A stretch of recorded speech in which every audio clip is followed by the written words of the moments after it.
Too saucy. Oh, I hate. How's everybody doing today?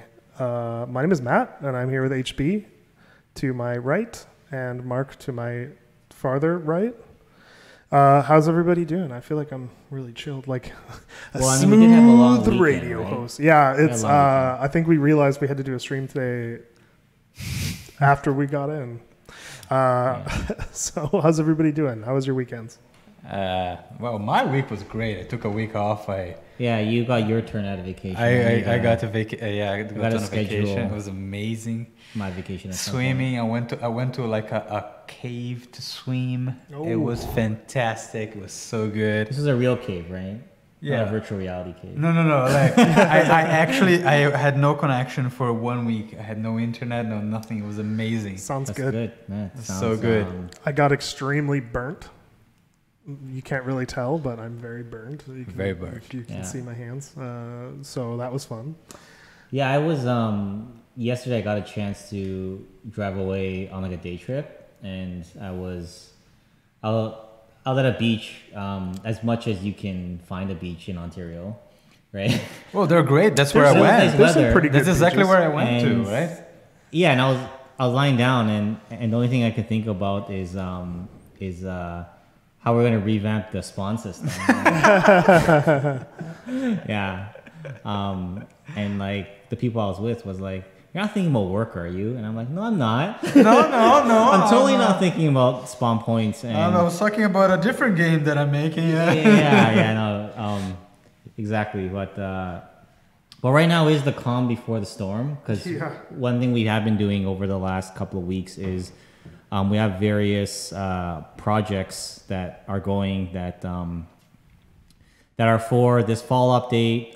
Some of them are for the winter update, and some of it is for some other cool stuff that we can't talk about yet, that we will talk about hopefully in the next month or so. There's a lot of cool, like besides the frontline short-term issues and features that we have to work on that are sort of addressing the needs of the now, which are always ongoing, and they're always right in front of us. There are these longer term things that are cooking on the side, and these are the long term things that eventually turn into things like the Hex world revamp, like the world revamp that we had last year, like the rockets, like the crane. Those are the result of these sort of long term projects. So we got a couple of more of those in the works, and I think this is going to be the last. Just thinking about the fall update, at least, I think this is going to be the last sort of like slightly slower stream, right? And then we're going to be next stream. I imagine we're going to be jumping a little bit more into that fall update, and things should be getting exciting again as we ramp up towards that fall update, right? But we still have update 28. There's too many updates. We do too many. We do. I should many stop updates. updating altogether. We're gonna update very Much soon. easier. Just a little bit of housekeeping. Just up front, I just want to say the Chronicle of Ashes thing is coming. I'm involved in multiple of these projects Mark is talking about. So the Chronicle of Ashes thing is going to be just a little bit delayed because I want it to be good, and I don't just want to put it out because I said a date. So I'm just going to say coming soon TM instead of saying a timeline.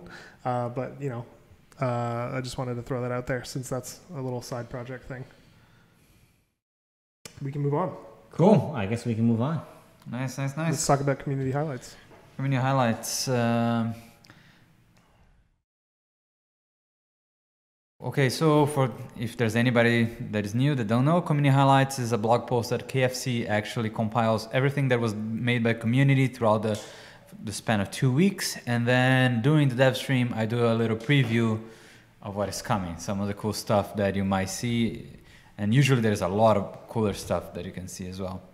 So Matthias Gaming, he has been doing this newsletter. I think this is the 4th newsletter that he has been doing. This is really cool. You guys can check it out on the link below. I'll put the link in the description of the video as well on YouTube. They are not exactly interactive, but they definitely look nicer than what the stuff that we have on our website, which seems to be a rule by now. everything that everybody does is nicer than what we have on our website. And you recognized that a long time ago. Yeah. But it's really cool. He skipped a month, but he's back doing, and he talks about a bunch of stuff that we talked about on updates and things like that, and what is happening in the community. If I were you, I would definitely check it out. It's worth it. You can see it on Community Highlights. Like, you know what's funny? We have a newsletter that we send out like about 4 times a year. This is for like this is like not intended for like people who are always following the game, but for, you know, some players follow the game very closely. Yeah. Some players sort of hover, right? And kind of, you know, they chime in once every while just to see what's going on. And this newsletter will be perfect. I almost want to just like, I know it's always hard for us to use content from the community in official capacity because there's all sorts of legal issues. But if I were to sort of just not think about any of that for 1 second, I think it'd be really, really cool if, like, you know, this was the newsletter, because it's like, I'm sorry, Max, but this is better than our newsletter. Yeah, for sure. There's not even a question. So yeah, it's I think it's great. It's just amazing. The next thing, unfortunately, I think we have no audio, but you guys should definitely give it a shot. Look it up. This is Commander Rod's radio broadcast. So this is a production that has been done by Commander Rod with like, it's part of the Press Corps radio drama, and is a full story, fully of all the foley and all the audio and like people interpreting characters. It is absolutely amazing. I'll press play, but I don't think we have any. Yeah, there's no audio, so there's really no point. Yeah. Because there's no video. But I'm gonna post it in chat. You guys should watch this later. It's really, really good. It's really, really. You know what's funny? When I first clicked on this video, You thought it was something else. I thought it was like someone took like the audio from something else and just like put it in there because it sounded like something on a Foxhole. The quality is amazing. And as I was listening to it, I'm like, wait a minute, they're referencing the Colonials and the Wardens in here. I'm like, how did they do that? And then it suddenly hit me, and I was like, oh my god, this was actually made from scratch. Yeah. So I think you missed. I know we talked about it, but I think you missed the last one that they did, which was also really good. Right. I think this one's a little bit more action packed. The last one was really quiet and a little bit more like intimate, I guess. This was like an action, like the audio from an action scene in like Saving Private Ryan is kind of what it felt like. It was really, really good. No, it's amazing. The quality of the work that like the whole Press Corps community in general, everybody that is surrounded all Press Corps is doing is just mind blowing, to be honest. And this definitely does not fall short in any way, shape, or form. It is pretty good. If you guys have a chance, please do watch it. Listen to it, I guess. It's more of a podcast, kind of like the Magus Archive or anything like that, or Limetown. Yeah, I listened to this while I was cooking. I was making guacamole, in case you were curious. Thank you for the insight. Listen, and like, you didn't share any of that guacamole with us? No, selfish person. It was actually for someone. It was actually for someone else. It wasn't even for us. You don't have to explain yourself. Anyway, it's really cool, guys. Check it out. Unfortunately, we can't play it right now because we have no audio, but it's definitely worth listening. And there's some actually, just as a FYI, there's actually a couple of videos and audio files that are gonna be in the community highlights that I saw from KFC that are definitely worth checking out. Even if like they spark more discussion and like more content, people having different ideas, it is really, really good. And the last thing that I wanted to show was some new artwork. As always, there's always new artwork, and I just grabbed a bunch of the ones that really caught my eye. This one, like the first battle tank drawing by Big Mac Gaming, it's quite surprising. If it really is his first battle tank drawing, that is quite good. It is quite amazing. Tanks are really hard to draw. Yeah, and which is funny because you intuitively wouldn't think that, right? Like you'd think that tanks are just sort of like the naively thinking about it. They'd be like, oh, tanks are tough. But they probably are because they're pretty hard. For me, mechanical I've always had trouble with mechanical things. I'm much stronger at like It's like, organic. why is that though? Just sort of. It's boring, in my opinion, It's to actually because draw. I'm the opposite, right? I like the that opposite. kind of shit. Yeah. Um, Organic, because I'm terrible. Yeah, to me, it's just like because it's you have to think really like mathematically about like angles and perspective So it's and like stuff. a personal thing. Like Oh, some- it's totally like, yeah. Some people's strength is another person's. Yeah, weakness. there's like opposite. I love mechanical things. I love okay, mechanical great, drawings. yeah. I love perspective and things like that. Right. Whereas, And like, I taught- struggle with like life drawing.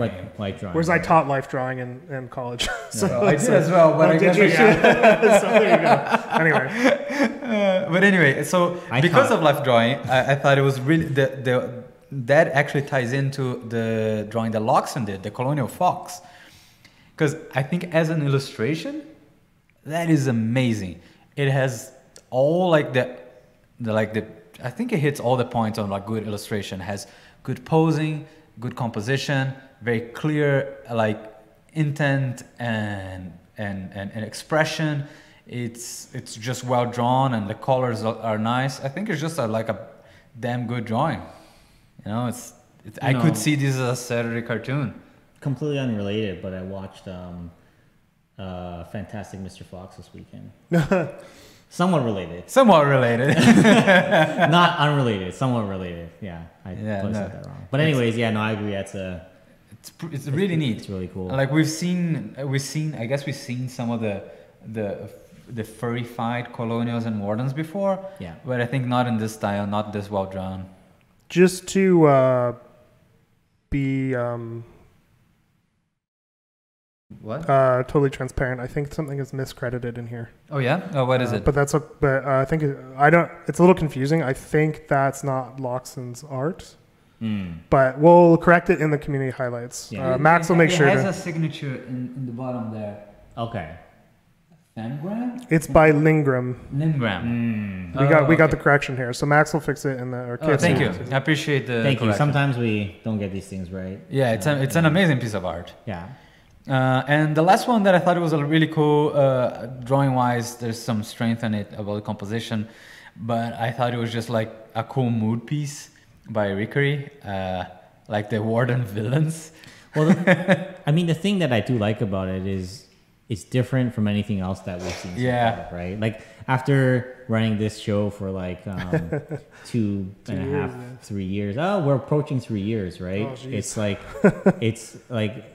this is gonna sound bad, but sometimes it is like we see a lot of really great stuff, but it's not always a surprise, right? It's okay. This is amazing, highest level of quality, but we've seen it before, right? Yeah. And it's always nice to sort of see things in a new, entirely new style, right? So I agree, and I think Rickery nailed on that. It's different and it's moody, and I love the aesthetics of it. and I like that it's animated. It's kind of cool. Yeah, it's Nice touch. A few years ago, there was this wave of particularly on places like DeviantArt and stuff like that. Yeah. That when then you had like still animations with some elements. It's still images, but some elements of animation, like maybe a flicker of a candle or like some rain dropping. Right. Pascal Campion did a bunch of it, and they're really nice. And I think just it is still an illustration. It's not an animation per se, but it adds so much to it. Oh, I yeah, thought it was pretty yeah. cool. Cool. Yeah, but yeah, if you guys have a chance, check out the community highlights. The blog post is gonna happen sometime later this week. Usually on Thursday, Friday. It varies a little bit depending on the workload of KFC. And if you guys don't see your work, that something that you made, that you submitted, that people saw, but you don't see it on community highlights, and you think, oh man, my work was really cool. I really wanted to see it there. I wanted the devs to see it. Text KFC, he tags us, and text me sometimes. If I see something cool, I tag the other devs. We try to look at everything, but it's hard. It's a lot of things. There's a lot of things there for you guys to see. So there's one more thing I want to talk about with regards to community highlights. I'm just going to paste the link in chat and give it like a bit of a second so that the delay can actually catch up with me speaking, so that it doesn't seem like I'm just pasting something random. And talk about the sound effects.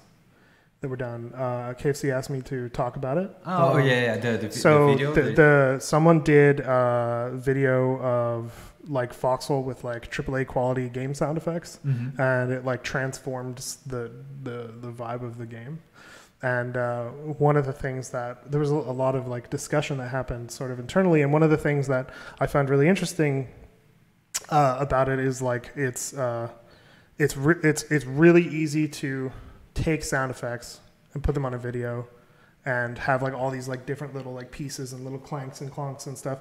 But as HB and I know, it's very hard to in a real game without like a huge sound team to actually get all those little pieces lined up with every possible scenario that could ever happen. So all the little sounds, all the little things, first of all, you need to have the sound samples. You have to make them, which you can't just like take anything you want. You have to have like royalty-free sounds. You have to, most of everything has to be handcrafted for Foxhole because it has certain sort of distances and stuff like that. So I think it's really cool, and I would love to see what like, a 20-person sound team, that's pretty much what like a 20-person sound team would do with Foxhole. So I thought it was a really cool look at it. But we're a big guy. Technically, we have a big team. We'll figure it out. I mean, the sounds will continue to improve as we get better samples and get better stuff. I thought it was a cool look at like, oh, this is like what Foxhole could be. Well, like it's also not just the content, Matt. It's also the hooks. The amount of time that you spend on like hooks into the simulation.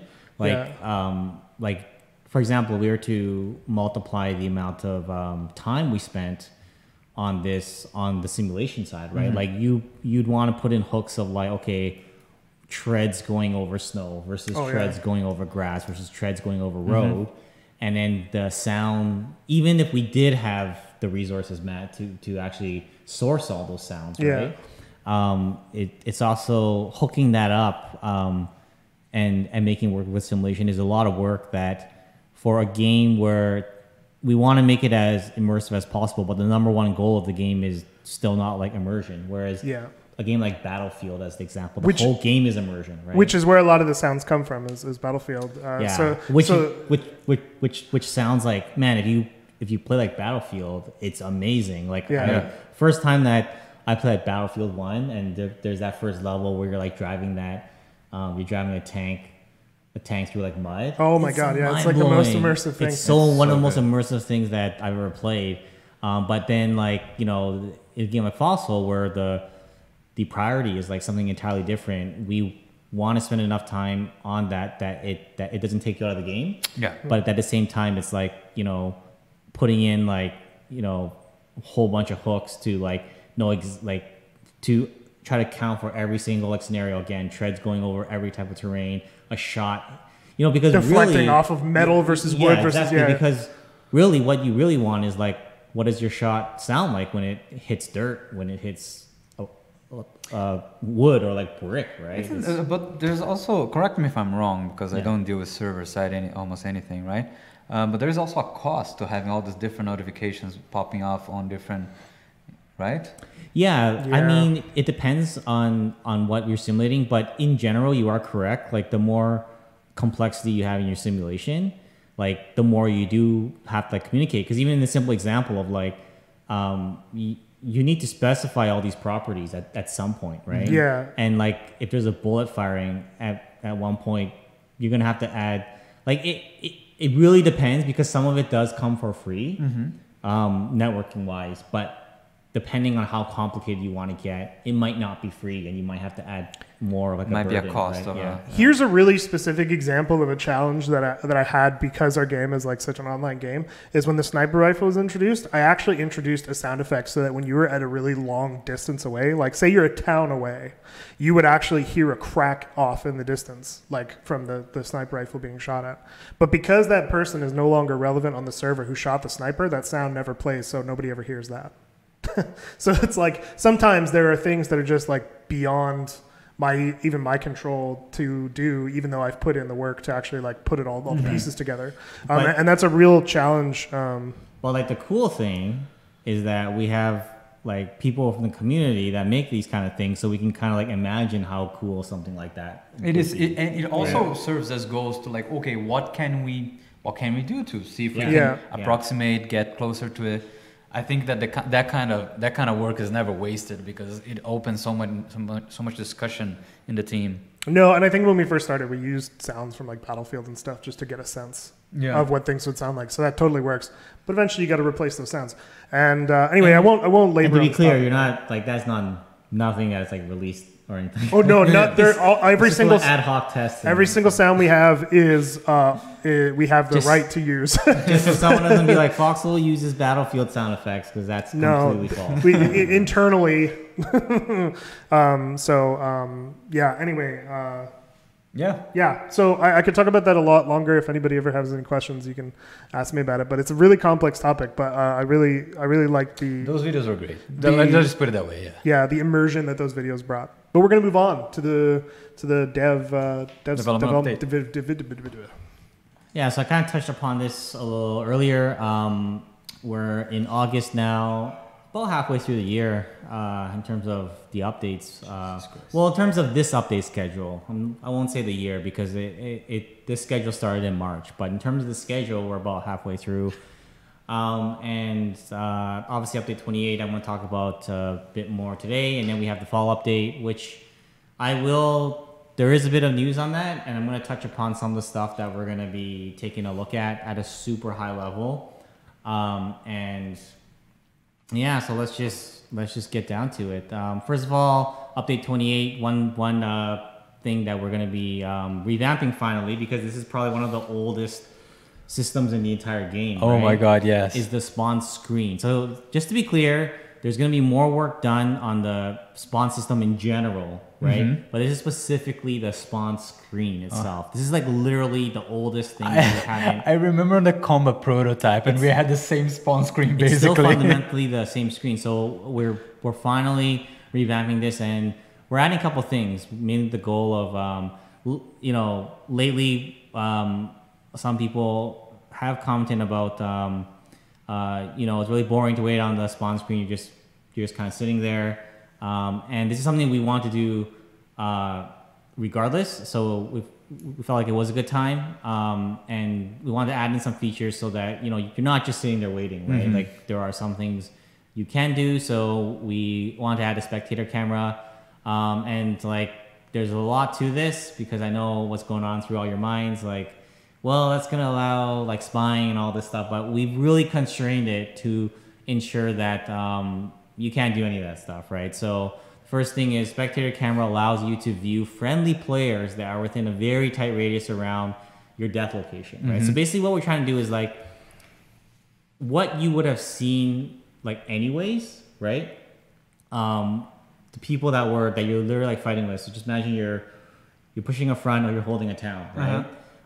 In that very close proximity, we want you to be able to see, follow players around while you're waiting, and you won't get any magical capabilities. You can't see more and tell people where the enemy is and all that stuff. This is going to obey all the normal rules in the game.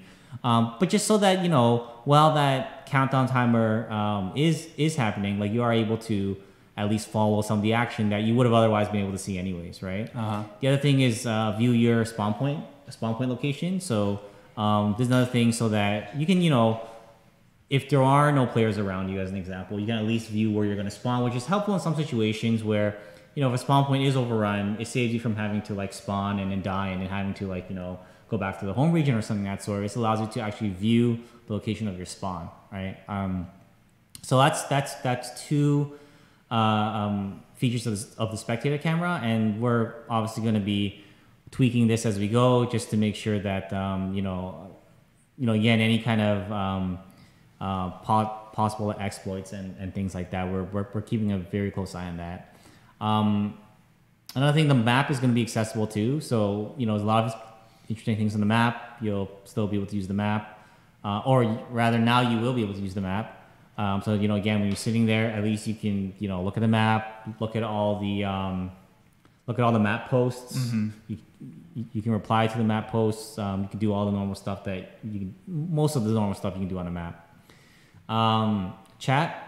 Yeah, right? That's one of my favorite. Always bother me. Finally me be able too. to chat. And I think we originally didn't have chat because we felt like you shouldn't be able to talk when you're dead.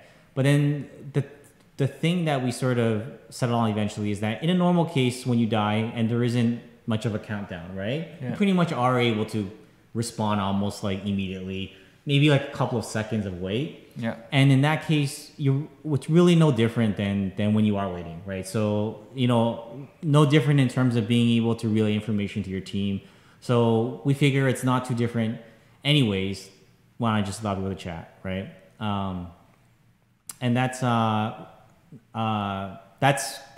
sort of the changes that are coming to the spawn screen, and there will be more changes coming to spawning in general, but we'll talk about that separately. And there's sort of a really quick video we have here showing how that works. We actually recorded this just this morning, a bit before the stream, so it's a rough video, but it kind of gives you an idea on.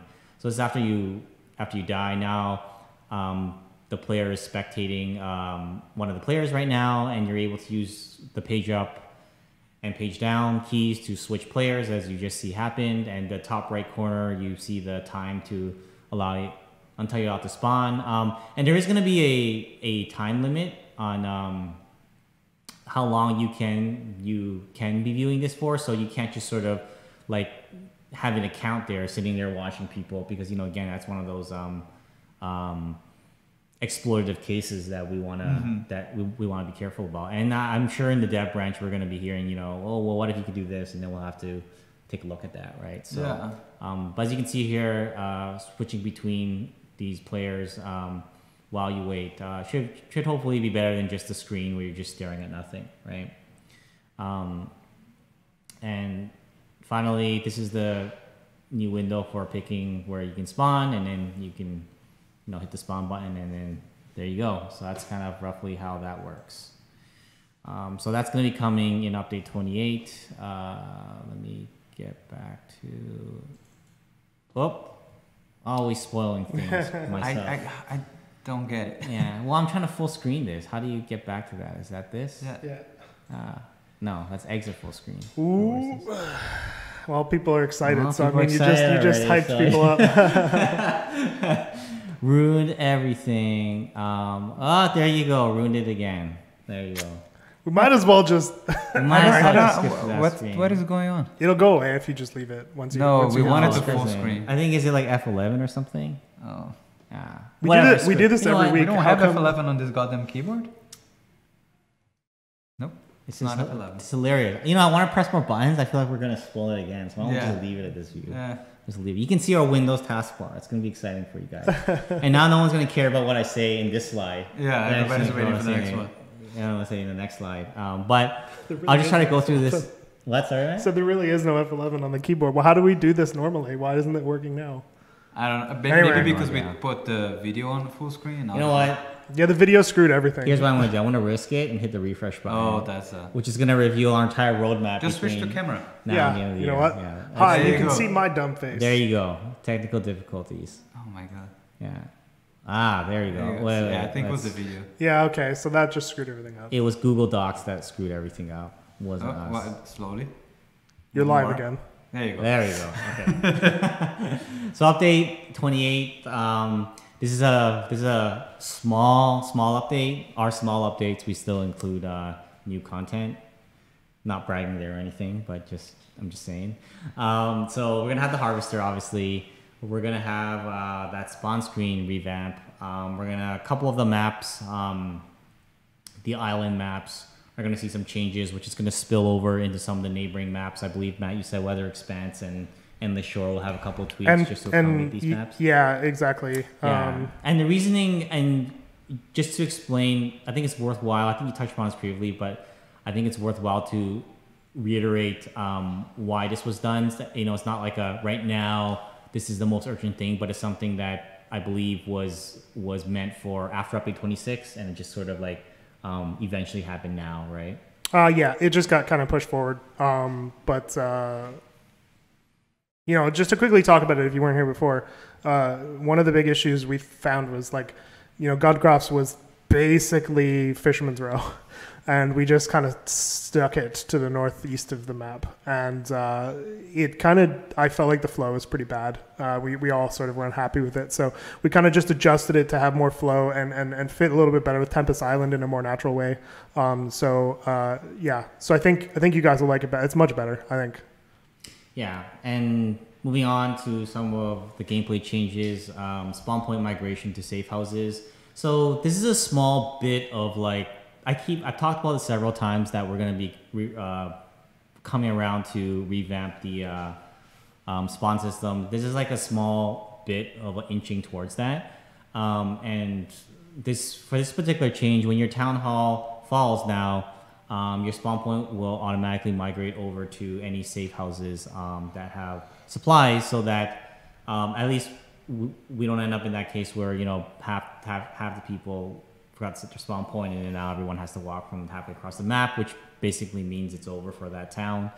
Another thing is we're going to be adding some additional intelligence features, so that when if you have structures that are like under attack, this will like alert you now. And there is a lot of extra considerations around this feature, so that you're not constantly spammed with like, structures under attack, structures under attack. What this will fundamentally do is, if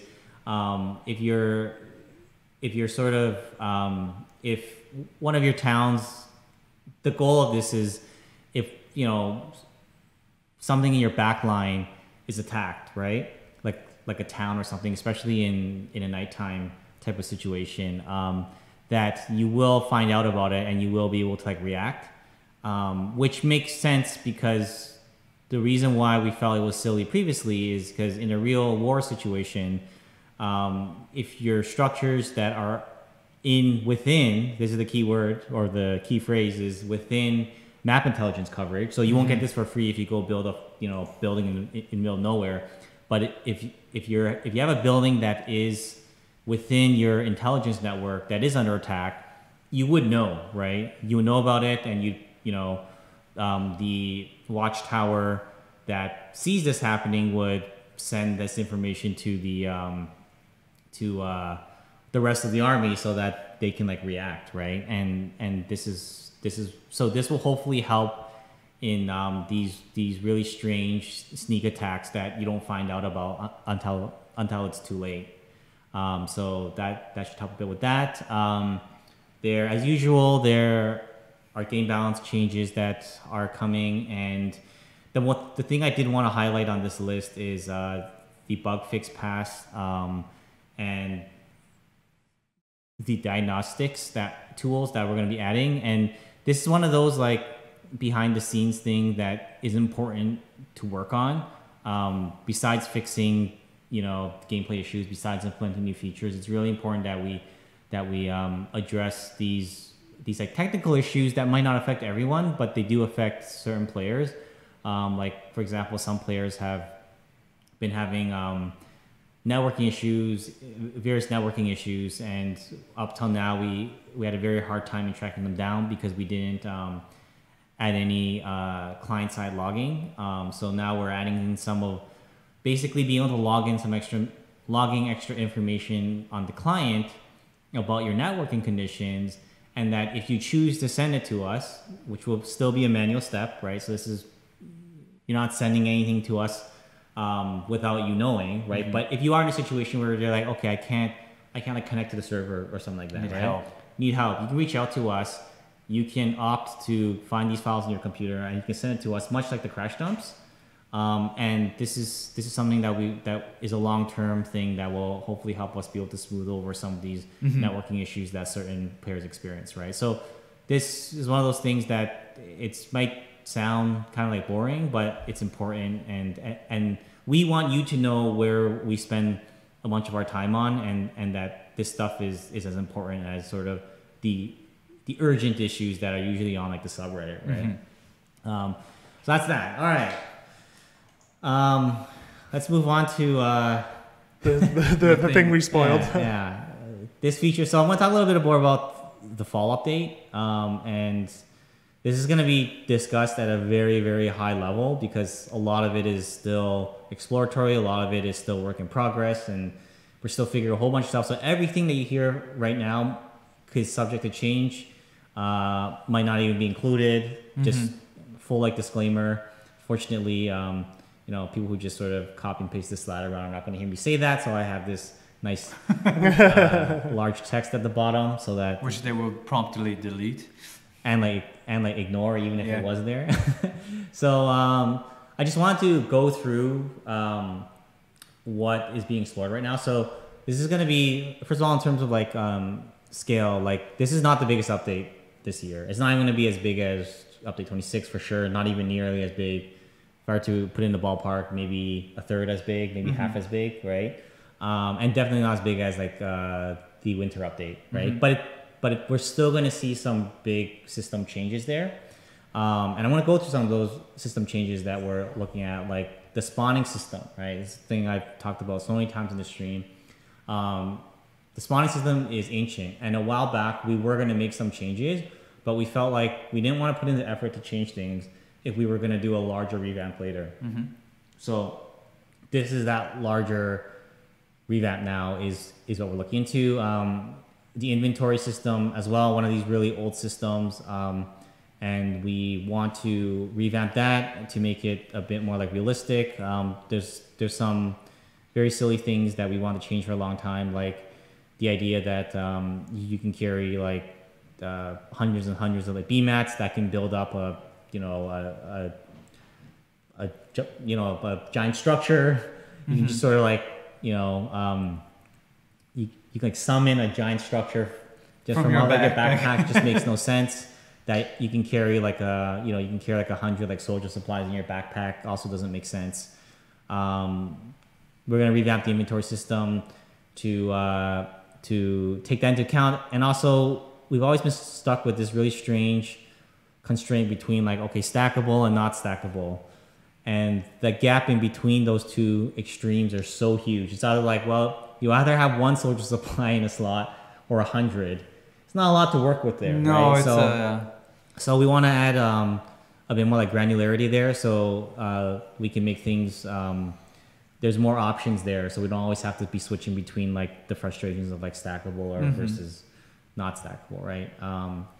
And the tech tree. So this one, we're either going to see the tech tree removed or some big changes there. I'm not going to talk too much about it right now, but that's something that we feel like the progress of the technology of the tech tree is a bit too linear now, and I think that's something that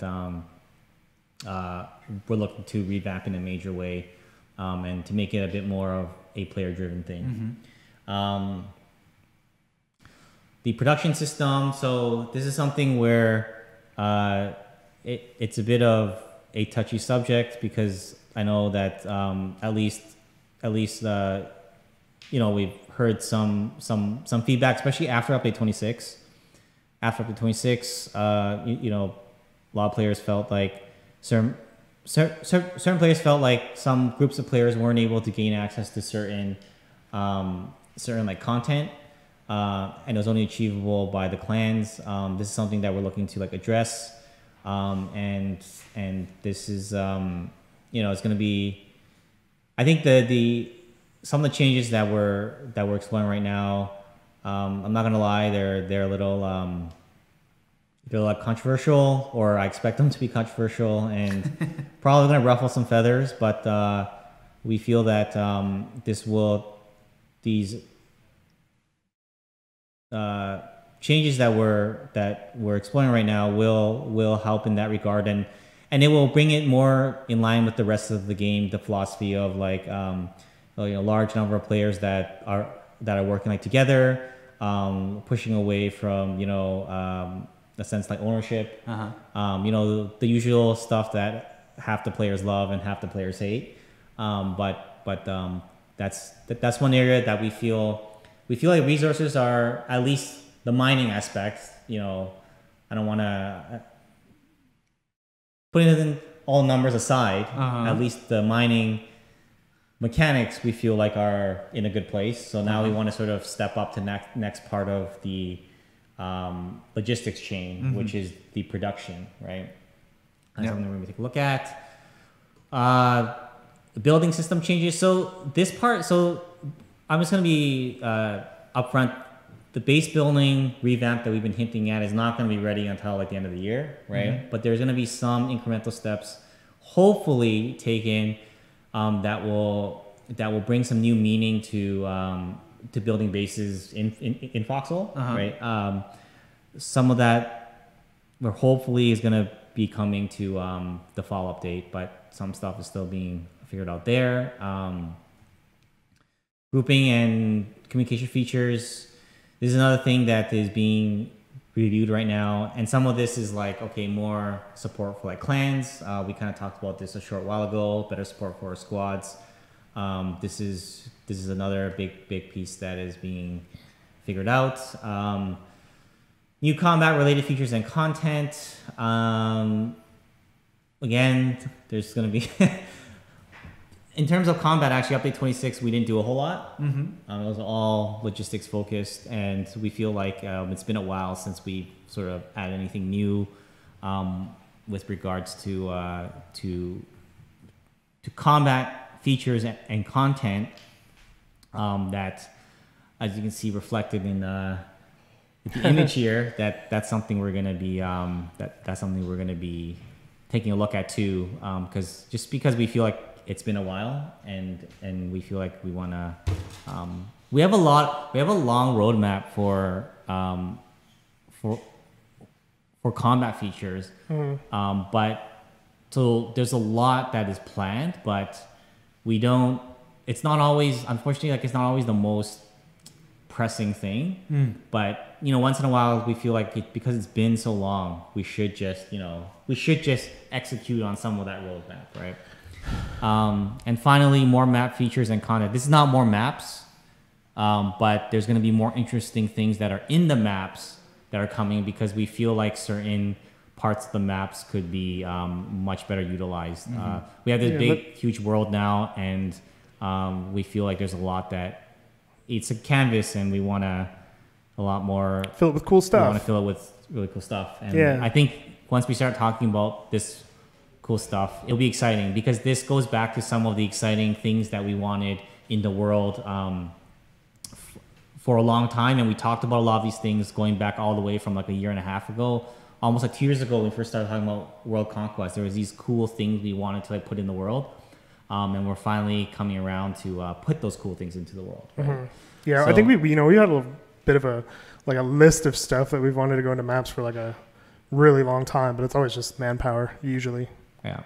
So, again, want to wrap this part up by saying that, not all this stuff might make it in, but these are the things that are being looked at right now. And I think at least a good bunch of these will go in, and then the rest we'll have to do in the follow-on updates, right? So, a lot of people seem really concerned about stuff like the inventory update and stuff like that. I'm not surprised.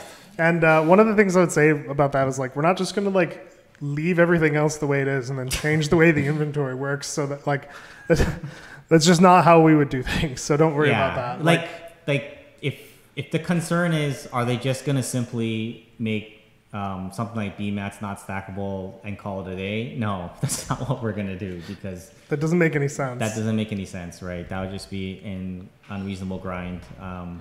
We would ensure that there are at least alternate methods that are as effective as now, or maybe even more effective, right? So, all right, we're gonna move on to Q&A. So if you guys have questions, please ask them right away. Though, right off the bat, I got some questions last week that I'm going to ask first. Minibar asks, is it possible to build tier 4 bunkers without the need of 3 connected tier 3 walls? A single tier 4 bunker for a single tier 3 wall? Question mark. That's a good point. I think that's one of those really antiquated structures. And I think at first we did that because we didn't want players to spam them. But to be honest, sounds like a good change. I don't know. Can you actually DM me that after? And I'll take a look at that. If if he's listening, because or if you can DM that to me, Matt. I can DM you the question too, but, But Minibar, get in touch with Mark. I think that second part of that question is that in the base building revamp, none of that's going to be relevant anymore. So, So the next question is, considering the new mechanics and cost of vehicles, when can we expect a rework of vehicles, especially buffing their stats so that they're a little bit more viable? I think a little bit of that has happened since I got this question, but if you'd like to elaborate on that. Yeah, like that's a good point. Some of that happened, and we really didn't see the first bunch of like data came in over the weekend with regards to high-end vehicles like the tanks, and it was very interesting to see tanks. I'd like to hear from players that participated over the weekend, since light tanks were available in this recent war, and I'd like to almost do like another review of all that now that we've at least had some time in examining those changes. Several of us have been monitoring things very closely because these were very important changes, and we didn't want to just put in a bunch of changes and then just not know what happened. So we've been looking at it, and there has been a big increase in tank usage. Mm-hmm. There definitely has been increase in howitzer usage, but besides what we've been seeing, we really want to hear from players that have been playing over the last couple of days since Friday. We want to be hearing from you guys how you guys feel about where the tanks are, where generally like high end weapons are. No doubt more work needs to be done, but I feel a lot more comfortable talking about this subject now because we've actually have hands-on time with it. Whereas prior to this point, the last couple of weeks, we really had no information. Because of other problems in the game, like the wars weren't reaching the end of the tech tree. So no one's fault. It's our fault for any issues that may be causing that. But in terms of not being able to give us proper feedback, it was no one's fault. Yeah. But now you guys can, right? Now you guys can give us feedback that's based on practical like play testing. Right? And I guess we should say like if you haven't played with the tanks since last Friday, then maybe play with them before giving us feedback too, because they're different than they were in the last couple wars. Is that right? Yeah, the couple of changes that happened were they consume fuel at a less rate. Their costs have been significantly reduced. The cost of their ammo have been significantly reduced. RPGs were nerfed slightly. It might not be enough. I have to, again, get more feedback and take a look at that a bit more. But a bunch of these changes were definitely made in favor of the light tank. So I really like to hear more about it now. So that question came from Askalan, by the way. I didn't mention that earlier. So a lot of people want to know what was the gun that we had on screen. Are we saying? No. Okay. Why not? Why not? Yeah. Well, because there's a larger conversation behind that, and I don't want to talk about one aspect of it without talking about the whole thing because that's not exciting to me. I like talking about features all at once, as much as possible at least, not always. So it was a tease then? Yeah, I guess that's a better way to put it. Okay. I feel like there's some confusion over this. Press it Max asks, will relics make a comeback? We like relics, and but it's not a top priority right now. They're still there, so we hope we'll see them again. But I really don't know. Our pipeline is going to be quite full, and relic vehicles are not necessarily in. It's not certain whether or not they're going to be in the equation between now and the end of the year, right? But yeah. There's been a few questions about this, and I think it's just because a lot of the new maps had a lot of like kind of interesting terrain when it came out of bridges and stuff. And I think a lot of this we've fixed in the maps where vehicles had trouble like traversing bridges or, certain areas of the game. So essentially the question that's been repeated in sort of different words is, are we going to add sort of like suspension or like a vehicle center of mass changes to address the fact that like vehicles basically can't handle like any sort of change in terrain? Actually, that's an excellent question, because we were reviewing. We had a technical meeting a couple of weeks ago about. I think the conversation started, Matt, with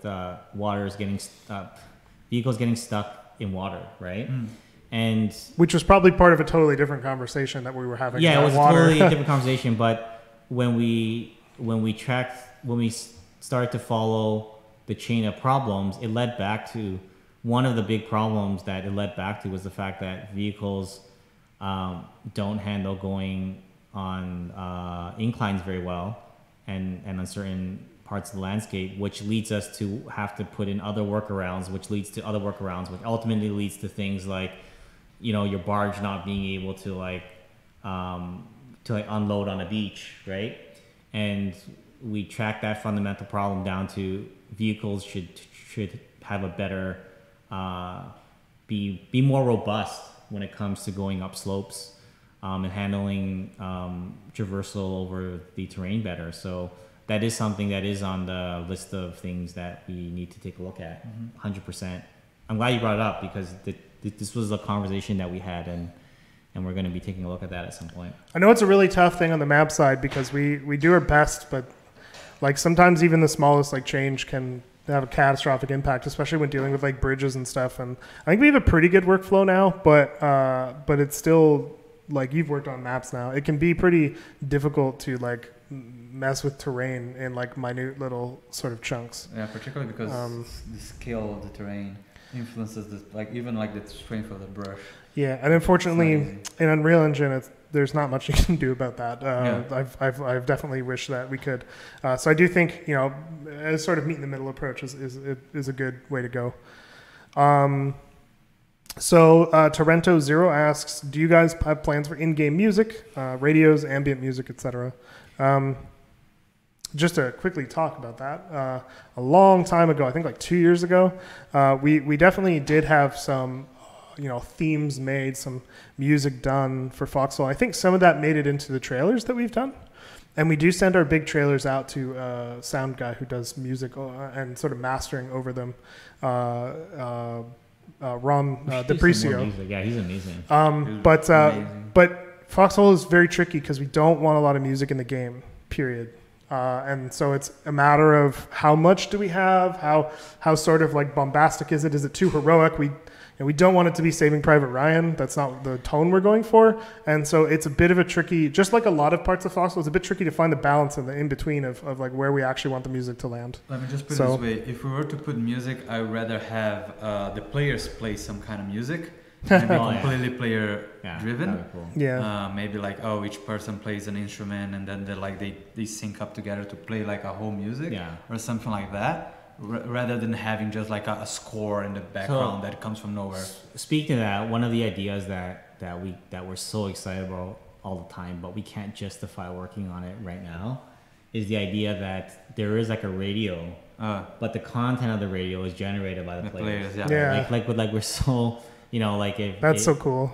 If like a press corps or something could be generating content for that radio, and you're driving your truck, turn on the radio, and then that would be amazing. You hear that press corps. That'd be the dream, but it's there's a lot of other things to work on. Right? But yeah, long story short, like we don't want it to be a music heavy game anyway. So I don't know that you'd hear much music, like curated music, like in the game. I'm not gonna say never, but but I do think we want to do like a proper like menu theme, which we had done a few drafts of and just didn't quite feel right. But we should get on that again, Mark. Cool. But because right now I think we just use some Kevin MacLeod stuff, which works really well. And thank you to him for that stuff. So I'm just going to ask one of the most recent questions. Official Ram Z asks, do you have an idea for addressing the changes made to construction vehicles regarding the capture of them. Yeah, I think I guess they're referring to the fact that you can't get into the enemy CVs. Yeah, I think that's one of those like we always have this category of changes that we internally refer to them as this is the requisition system, right? And to give a little bit of like a Foxhole history lesson, right? Why we refer to that? Because the requisition system, for those of you that have been around that long, was at the beginning when we didn't know how to properly figure out a way to make players share their basic weapons, right? Like the first approach was, okay, if you put a bunch of like a stack of weapons in a box, are people going to share? And obviously you end up in that situation where the first time that happens, you just get one bad player that takes all the weapons, walks into like a river, and then your whole team's screwed, right? So we had to address that in the short run, and we did it with the requisition system, which was what it did was it actually limited what you could take from a stock. It wasn't even called a stockpile then. It was just limited what you can take from a town hall, right? So that all you could take was there was different classes. Like you can take one primary item, one secondary item, and it literally locked you out after that. After you took that, if you tried to take anything else, it wouldn't let you. And it worked to solve the problem, but we didn't like it because it was strangely magical and artificial, and it wasn't sandboxy at all. But it fixed the problem. And then later we implemented the stockpile, which was a bit more sandboxy, a bit more natural, and it did solve the problem too. So sometimes we put in these changes and we always refer to it like this is like a requisition system. Basically what we're saying is this is a short-term fix to a problem that is having enough of a negative impact on the game that we feel needs to be solved in a more heavy-handed way first, and then we'll do a more natural fix later, right? So that's the long answer. The short answer is we're probably going to take a look at that again and hopefully be able to remove that restriction. Yeah. Lek Origins asks, with the building revamp, do you see the possibility of building modular multi-level structures? And are we designing that system with trains in mind?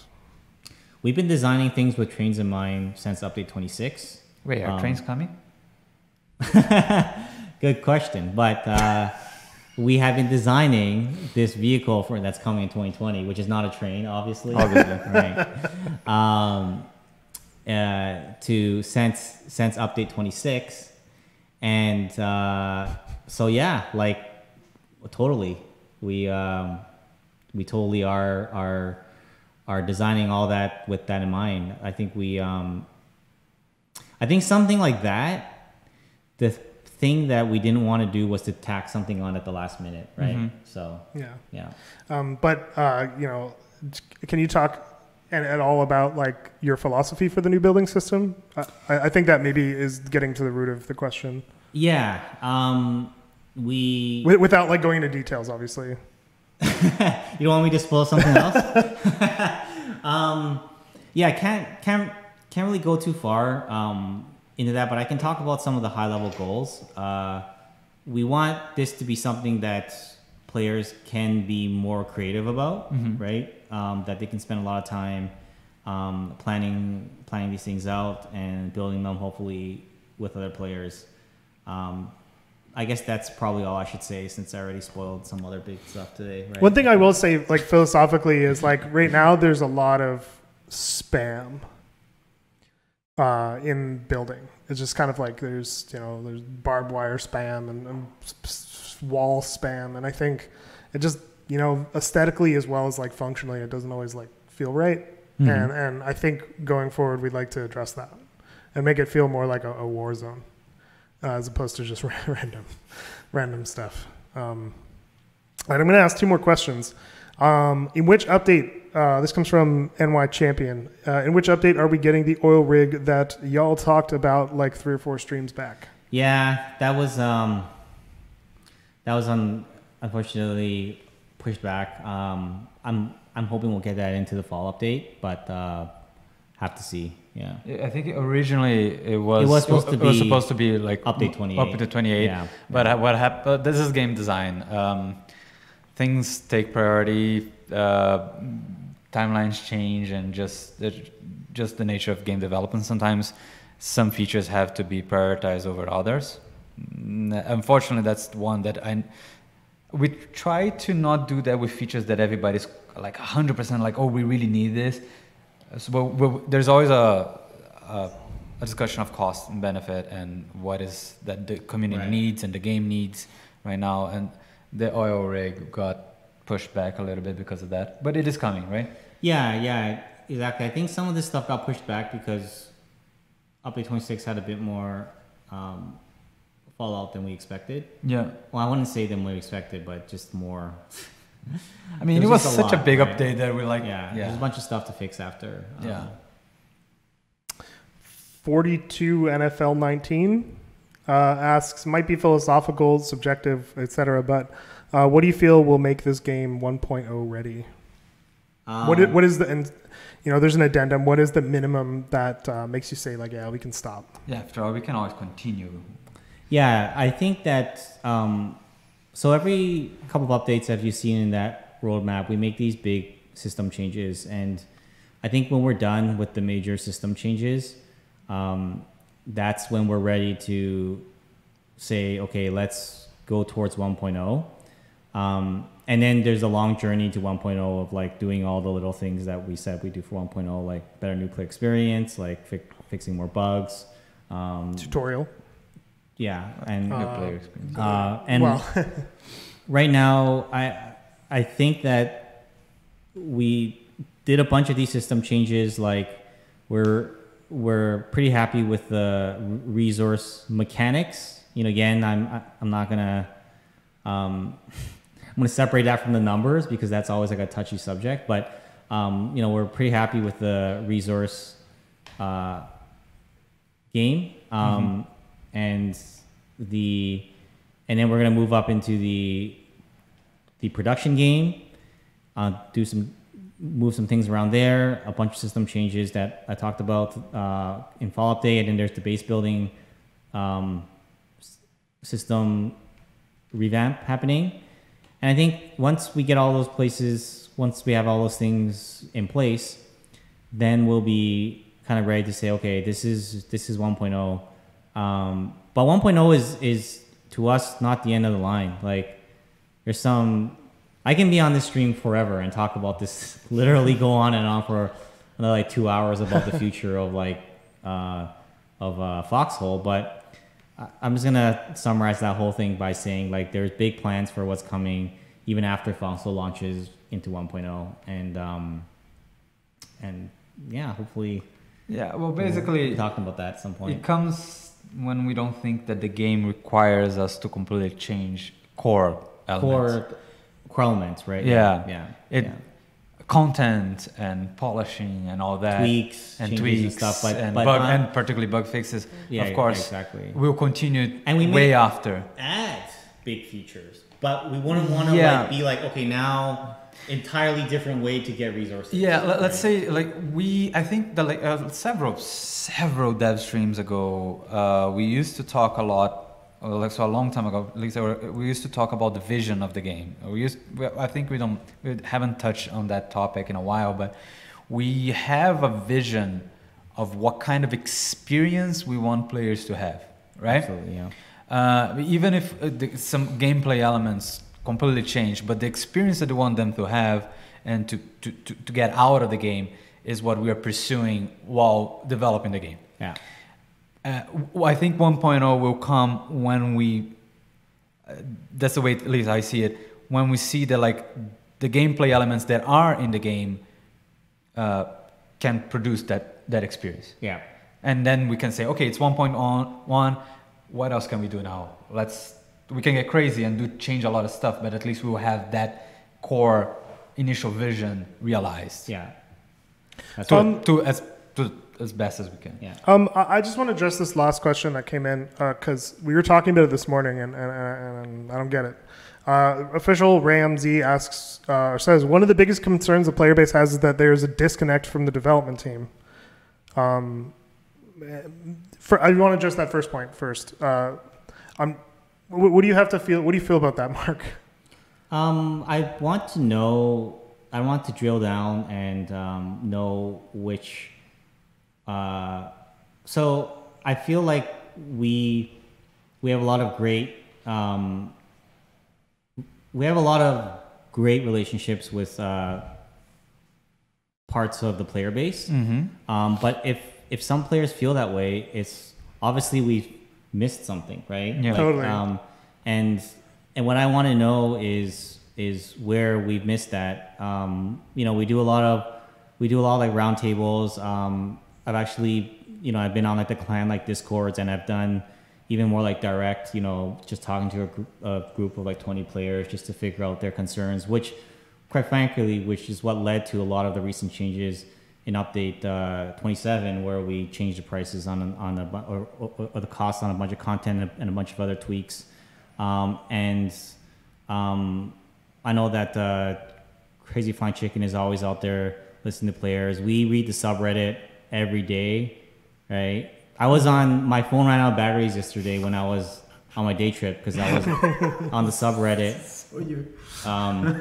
just like replying to comments. I think I replied to like 2-3 threads yesterday alone. One of them was praising the dev team. And the other one was like saying that we weren't doing a very good job in much less nice words than that. And I tried to reply to that as well. So I think my answer is I really want to know. Obviously, some players feel like we aren't doing a good enough job. So I want to know where that area is, right? Maybe there's a blind spot. Maybe there's like, I know, for example, like, here's an example. I feel like maybe the Steam forums is one area that we need to work on, right? Like we don't necessarily spend the amount of time that we need to there. So there's probably some other areas that we're not spending enough time on as well. And I really just want to know where that is, right? If there is an area that you feel in which, because there might be a player that like, I don't know by name, I don't recognize the player, right? But maybe that's a problem. Maybe you're a kind of player that we are not reaching for some reason. I don't know. It feels to me that like we were reaching you because you are on the dev stream, we're even getting your questions, but there might be something else that we're missing. And this is a genuine question, like what is it that would be better?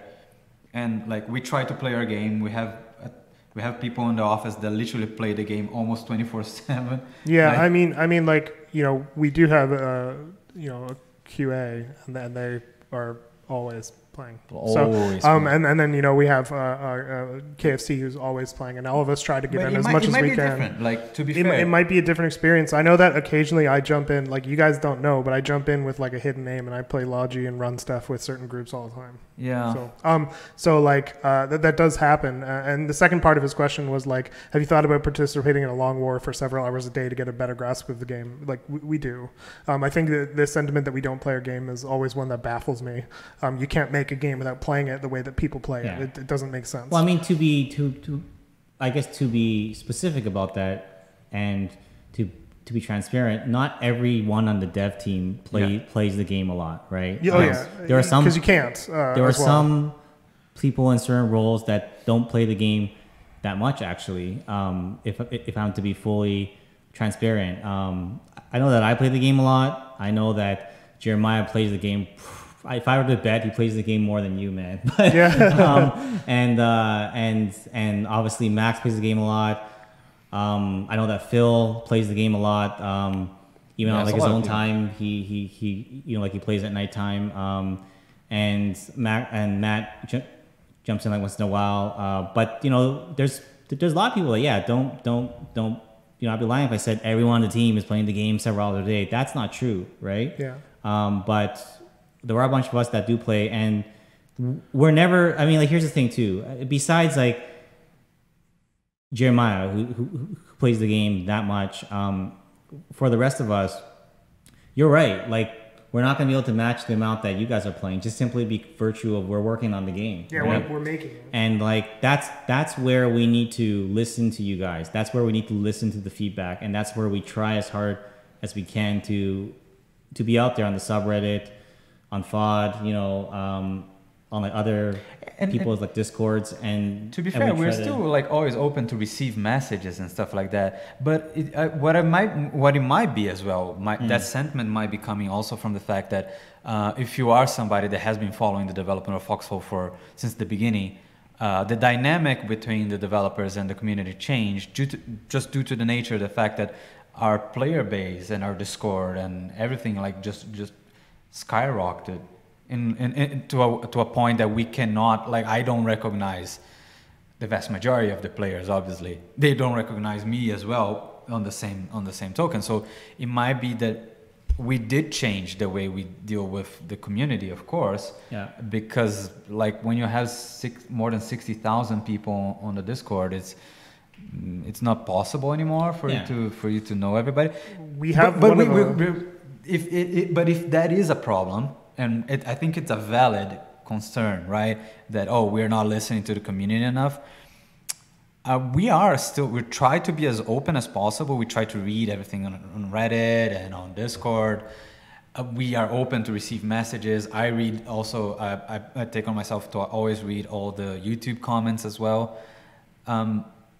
Just remember that we can't answer everything. It's physically impossible.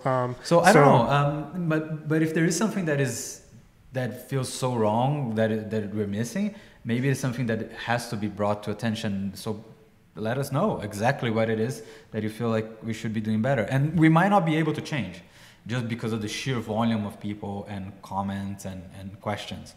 But we might. I don't know. Cool. And with that, we're going to bring the stream to an end. HB. So yeah, speaking of the fact that we read the comments, we try to read all the comments. And if you're watching this on YouTube, we're going to be answering some of the questions in the comments after, like we try to do it like on the day that we post, we try to answer most of them. But if your answer your question doesn't get answered, join us on twitch.tv/foxholegame every second Tuesday at 2 p.m. EST, because then you can ask questions live. Or if not, we keep mentioning the Discord, then join the Discord, discord.gg/foxhole. Then we can talk there, enjoy the community, and talk to other people that have been playing the game for a long time. Mark, do you have any information about PAX? Yeah, but probably talking to KFC would be better. I mean, we're going to PAX. We're going to have a booth. We're going to have an after show event. And it's going to be cool. So more formal details will be announced soon. More formal details. I think some of them are out there already, but really this is... I know Max has been more heavily involved in this than myself, so I don't want to say the wrong thing. So we're going to be at PAX. Details. Yeah, he knows all the details. Talk to Max, spam him. We will have a booth, so Max is KFC, not Matt. Yeah. Oh yeah, Matt, Max, Mark. You can come visit us on the booth as well if you're at the region, which is really cool. Yeah. All right. Stay foxy. See ya. Bye, guys.